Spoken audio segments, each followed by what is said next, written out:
So what would happen if the Wraith and the Goa'uld went to war? Who would win? Welcome to SciTrek, your sci-fi TV and movie channel.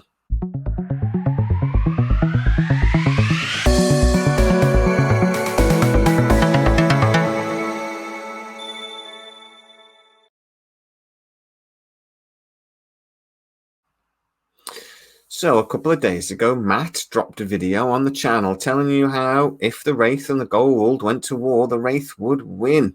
But now I'm here to tell you what would really happen and how the Goa'uld would really be victorious in this conflict. The only way this conflict could really happen is if the Goa'uld found Atlantis before humanity did. So before the Tauri sent their expedition to the Atlantis city, the Goa'uld somehow found it and arrived there first. So first of all, I'm going to sort of compare and contrast the two warring factions here. And we have to set the scene a little bit. So, first of all, you have to remember that the Wraith were actually asleep when the Tauri arrived at Atlantis, and we could assume they probably would be again. Now, I am going to concede straight away that in a full-out battle, all of the Wraith against all of the Goa'uld, I think the Wraith would win quite quickly. At the end of the day, the Wraith battled against the Atlanteans, the people that turned into the Ancients, and were victorious. They pushed the Atlanteans out of the Pegasus galaxy. They did that not through technology, but through sheer numbers. They used stolen ZPMs to create massive cloning factories, and they simply outnumbered the Atlanteans, pushing them back to Atlantis and eventually pushing them out of the galaxy altogether. I actually think in a straight-up conflict between the Goa'uld and the Wraith would do the same again, and they would just outnumber the Goa'uld and eventually win. But in this scenario, the Goa'uld have found the Atlantis city, and the Wraith are currently asleep. So when the Wraith begin to wake up, the main conflict is going to be fought between the Jaffa and the drones. Now, the drones are a hybrid between the Iritus bug and humans, and they are considered to be a little bit unimaginative in their fighting, but they do also have a psychic link with the Wraith themselves, and that is an advantage. Also, similarly to the Jaffa, in fact, the Wraith drones do heal and are very, very hard to kill. I feel that the Jaffa are loyal in that they believe the Goa'uld are gods. The Wraith drones are loyal because they're grown and designed to be. But I actually think the Jaffa in one-on-one combat, army against army, would probably be victorious, assuming equal numbers, etc. Simply because the Wraith drones are unimaginative. They're not very battle-hardened. They're not very tactical. Whereas the Jaffa will adapt tactics to fight this enemy. I should also say that the Goa'uld are kind of like techno-cuckoos. They are very good at absorbing other people's technology, and they are not stupid.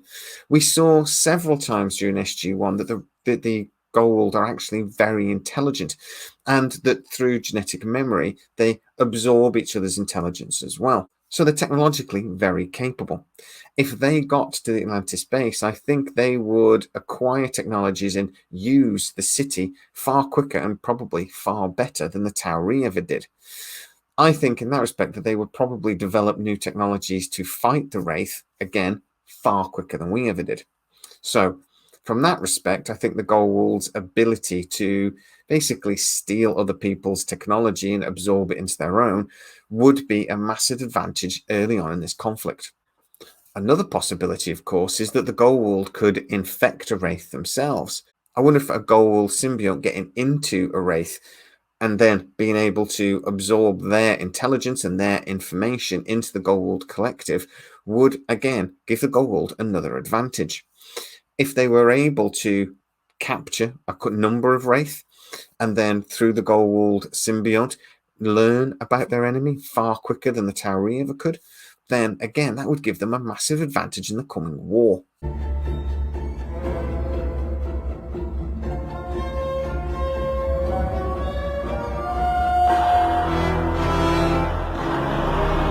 Ship on ship. In this scenario, basically, the Goa'uld will have arrived at the city through a gate, so they would not have any of their big capital ships. So, at least initially, the Goa'uld would have to use the puddle jumpers the same as the Tauri did.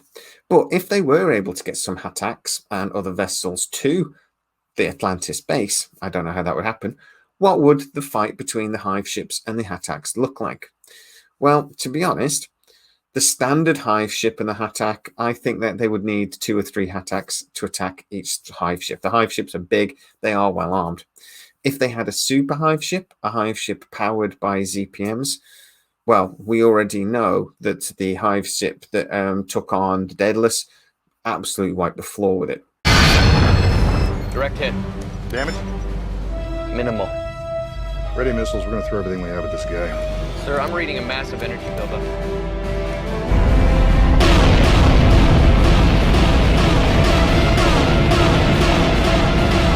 Brace for impact!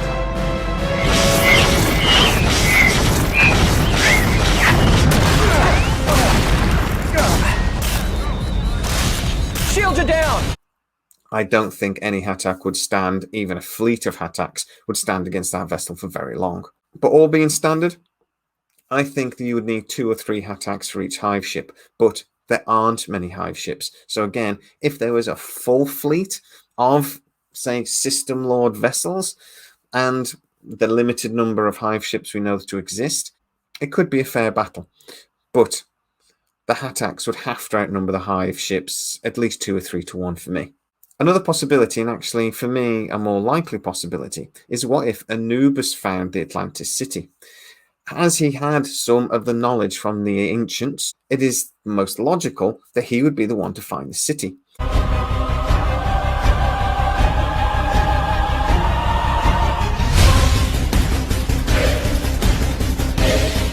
He also would have access to a lot of ancient knowledge and memory, and he would know, again, how to take advantage of the city far quicker, even quicker than any other Goa'uld could.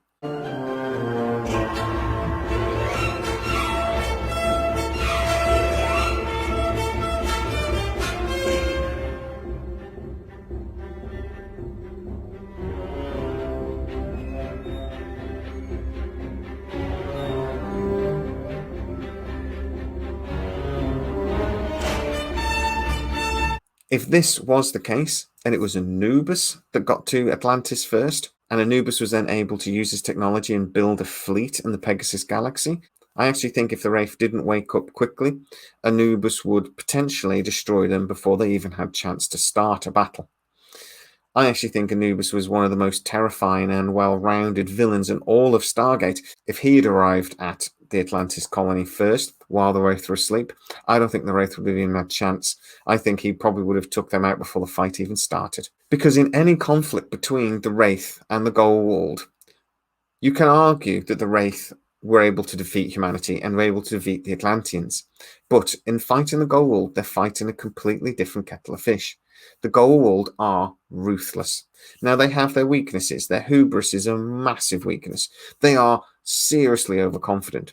But when they come face to face with a new enemy, they can be completely vicious. They would not hesitate like the Tauri did. They would not consider or try to find any peaceful resolution to this conflict. They would go all out immediately. And they would slaughter the Wraith with any opportunity and any weapon that they could find.